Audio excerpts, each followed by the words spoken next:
අද මම ඔයගලන්ට කියලා දෙන්න යන්නේ වැල් බෝංචි වගා කරලා ඉක්මනින් අස්වැන්න ලබා ගන්නේ කොහොමද කියලා. ඉතින් ඔයගොල්ලෝ දන්නවද වැල් බෝංචි කියලා කියන්නේ protein, calcium, phosphorus, vitamin B සහ දලතන්තු අඩංගු බහුල එළවලුවක්.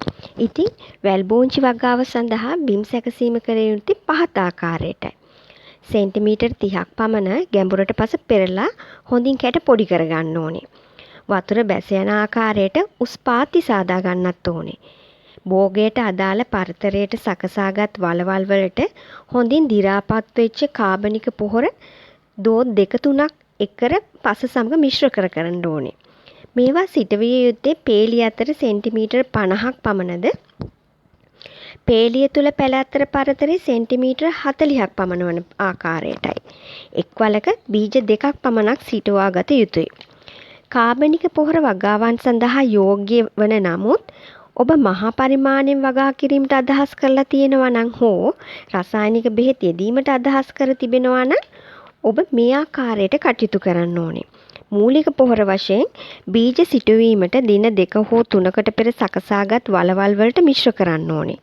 යූරියා කොටස් 1ක්, සාන්ද්‍ර සුපර් ෆොස්ෆේට් කොටස් 3ක්, මියුරියේට් ඔෆ් පොටෑෂ් කොටස් 1ක් සමග මිශ්‍ර කරලා එම මිශ්‍රණයෙන් පිර වූ ගිනි පෙට්ටි පියන් එකක් වලවල් 3කට පමණ වනසේ යොදා ගන්න ඕනේ.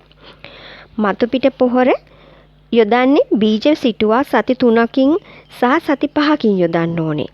ඒ යූරියා කොටස් 1ක්, මියුරියේට් ඔෆ් පොටෑෂ් කොටස් 1ක් සමග මිශ්‍ර කර එම මිශ්‍රණයෙන් පිර වූ ගිනි පෙට්ටි පියන් එකක් වලවල් 3කට පමණ වනසේ යොදා ගන්න ඕනේ. වගාවේ වයස සති 2-3ක් වෙනකොට සෑම වලකටම මීටර් 2ක් පමණ උස කෝටු හිටවලා ඒ පැල ඒ දෙසට යොමු කිරීම කළ යුතුය.